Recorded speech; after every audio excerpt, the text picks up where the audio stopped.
Thank you, Mr. Chairman. Thank you, Director Comey, for your service to our country. Thank you for being here today and for the outstanding work of the men and women at the FBI. We all, of course, acknowledge the incredible horrors of the San Bernardino attack.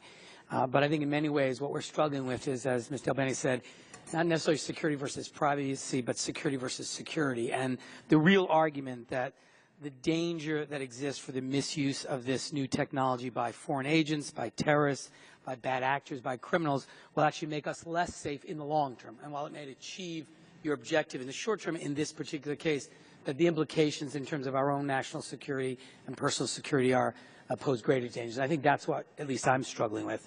I appreciate you said this is the hardest question you've confronted, because I think it is a hard one.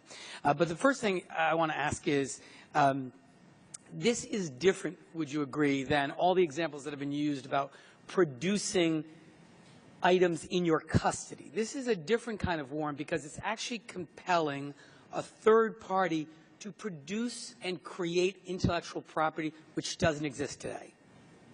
I understand that to be Apple's argument. I don't know enough about the other possible comparisons to give you a thoughtful response, but yes, I understand that. But it's hard to even imagine how a court ultimately enforces that, because you have head of the engineers to figure out, did they actually comply with what the government order is directing them to create. I mean, I'm not saying it's not something you're not allowed to ask for, but it is different, it seems to me, than simply asking people to produce that which they are in possession of, custodians of.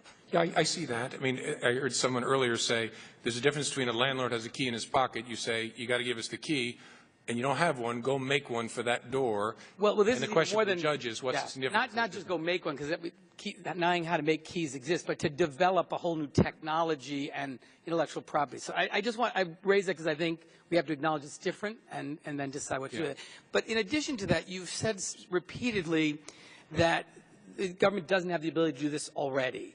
And as you know, there was a decision yesterday, Magistrate Judge Orenstein, I'd ask unanimous consent that that memorandum in order be made part of the record, in which he actually... It already is part of the record. Okay, which he goes through and says the All Writs Act doesn't apply, CALEA prohibits this by omission, and I think in a very clear way. But in addition to that, he goes on to say that the government argued in an unrelated case that the government actually has the ability to do this, through the Department of Homeland Security investigations, that they are in possession of technology that would allow its forensic technicians to override the passcode security feature on the subject iPhone and obtain the data. So I think this is a very important question for me. If in fact, is it in fact the case that the government doesn't have the ability, including the Department of Homeland Security investigations and all of the other intelligence agencies, to do what it is that you claim is necessary to access this information?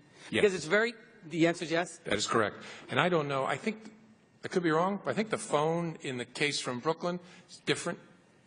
Maybe both the model and the iOS, the operating system is different.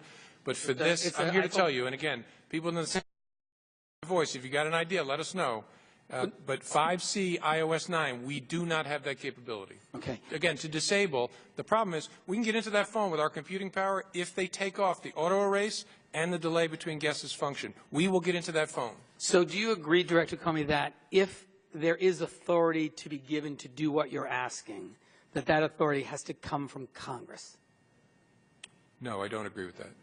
So where do you think this authority comes from? Well, the government's already asked the court and made the argument under the court that the All Writs Act vests in the judiciary the ability to order this relief. That's what the court case is going to be about. If the ruling made yesterday remains, which rejects the notion that the All Writs Act applies and that CALEA, in fact, is congressional intention on this, and the fact that we didn't act on it means you have authorization has not been provided, then would you agree that Congress is the only place that can authorize this? And if so, what would you recommend we do?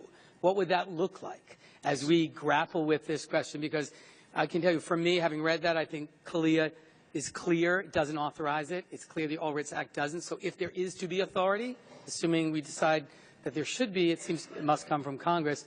As the director of the FBI, what do you think what would your recommendation be that would respond to what you see as your needs, but also the national security interests of our country? Yeah, I'm not prepared to make a recommendation, but I think I get your question now. If the judges are right that you can't use the All Writs Act for this relief, what should Congress do to grant the relief? And I'm not prepared to tell you specifically what to do. I do think it's something that Congress is going to have to wrestle with. Thank you. I yield back. Thank you, Mr. Chairman.